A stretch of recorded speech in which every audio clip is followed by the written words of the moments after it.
चलिए अब हम लोग देखते हैं limitations of single entry system. अब सिंगल एंट्री सिस्टम का क्या क्या लिमिटेशंस है वो देखिए। Single entry system provides the incompleteness and insufficiency of information, hence it has the following limitation. अब देखिए सिंगल एंट्री सिस्टम क्या है, ये इनकम्प्लीट रिकॉर्ड्स है, ठीक है, इसमें इंफॉर्मेशन आपको सारा नहीं मिलता है, तो इसके कुछ लिमिटेशंस है। वो क्या है एक एक करके चलिए हम लोग पढ़ते हैं। सबसे पहला, arithmetical accuracy can not be provided, trial balance can not be prepared and hence arithmetical accuracy of books can not be provided और tested, chances of errors, mischief of fraud remaining undetected are high. अब देखिए जो trial balance है वो आप नहीं बना पा रहे हो, तो क्या हो रहा है कि जो आपका अरिथमेटिकल एक्यूरेसी है बुक्स का, वो ना आप प्रूव कर सकते हो ना टेस्ट कर सकते हो सकता है कि आपसे कुछ एरर हो जाए, हो सकता है कि कुछ धोखाधड़ी है, फ्रॉड है जो आप पकड़ ना पाओ, ठीक है। नो कंट्रोल ऑन एसेट्स, आपका जो एसेट्स है, पूंजी है जो आपकी, उस पर कोई कंट्रोल नहीं है। Since assets accounts are not maintained, it may be difficult to keep full control in order to avoid misappropriation of assets. अब देखिए क्या है, एसेट्स अकाउंट आप नहीं बना रहे हो तो ये मुश्किल होगा कि आपका जितना भी एसेट्स है आप सब पर पूरा कंट्रोल कर पाओ। True profits can not be known, अब आपका जो एक्चुअल प्रॉफिट है वो आप कभी नहीं जान पाओगे। Trading and profit and loss account can not be prepared and hence the correct profit earned और loss suffered during the accounting period is not known. अब आप ट्रेडिंग प्रॉफिट अकाउंट बताओ बना नहीं रहे हैं, तो आपका जो एग्जैक्ट कितना प्रॉफिट हुआ या कितना लॉस हुआ ये आप कभी निकाल नहीं पाएंगे, ठीक है। Financial position of the business can not B जज, अब बिजनेस का फिनेंशियल पोजीशन क्या है उसका अनुमान लगाना, उसको जज करना पॉसिबल नहीं है। Balance sheet called statement of affairs under single entry system is prepared in an unsatisfactory manner। आप देखिए बैलेंस शीट जो है जिसको हम लोग सिंगल एंट्री सिस्टम में स्टेटमेंट ऑफ अफेयर्स कहते हैं, ये अनसैटिस्फैक्टरी होता है, ये पूरा कंप्लीट इंफॉर्मेशन नहीं रहता है।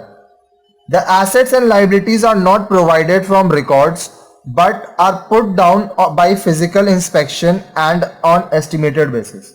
अब देखिए जो एसेट्स और लाइबिलिटी आप रिकॉर्ड कर रहे हो स्टेटमेंट ऑफ अफेयर्स में, इसका आपके पास कोई रिटन रिकॉर्ड नहीं होता है, फिजिकल इंस्पेक्शन होता है, ठीक है, उसके बाद एस्टिमेशन किया जाता है, अनुमान लगाया जाता है और उसको पुट अप किया जाता है। Hence balance sheet can not be drawn up with a view to ascertaining the true financial position of the business on a particular date. तो किसी पर्टिकुलर डेट में आप बैलेंस शीट को ड्रॉ करके ये नहीं बता सकते कि financial position, true financial position क्या है बिजनेस का। Thus exact position of total net assets can not be known, तो जो एग्जैक्ट पोजीशन है आपके पूंजी का वो आप एक बार में नहीं बता सकते।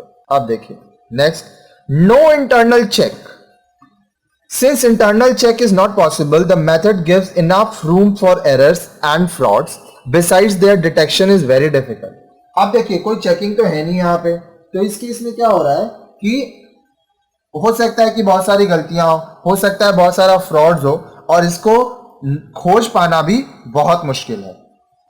Difficult to ascertain the business value, the records being inadequate it is difficult to value the business specially goodwill.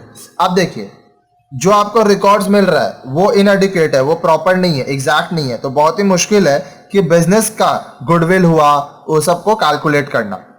इनएडिक्वेट for planning and control, आपको अगर प्लानिंग करना और कंट्रोलिंग करना है तो ये इनएडिक्वेट, क्योंकि पूरा इंफॉर्मेशन नहीं है आपके पास। Accounting information supplied by accounting records is inadequate for managerial planning and control.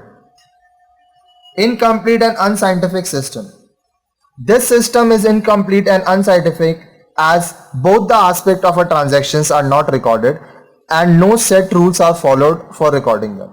आप देखिए इनकम्प्लीट सिस्टम है, अनसाइंटिफिक सिस्टम है, क्यों? क्योंकि आपके पास जो आप रिकॉर्ड कर रहे हो ट्रांजैक्शन, हर एक ट्रांजैक्शन का डबल एंट्री सिस्टम के हिसाब से आप रिकॉर्डिंग नहीं कर रहे हैं, आप दोनों एस्पेक्ट नहीं देख रहे हैं। साथ ही साथ सिंगल एंट्री सिस्टम का कोई सेट रूल्स नहीं है, अलग अलग फर्म अपने अपने हिसाब से कैलकुलेशन करता है। कंपैरेटिव स्टडीज डिफिकल्ट, कंपैरिजन करना और इसको समझना बहुत ही डिफिकल्ट है। A major defect of this system is that the financial position of the current year cannot be compared with that of the previous year due to incomplete information of transactions of the business. अब देखिए और एक defect क्या है, financial position जो आपका current year का है और जो प्रीवियस ईयर का है, दोनों में इनकम्प्लीट इंफॉर्मेशन है, तो आप इसको क्या नहीं कर सकते हैं, कंपेयर नहीं कर सकते हैं, तो आपको डिसीजंस लेने में प्रॉब्लम होगा.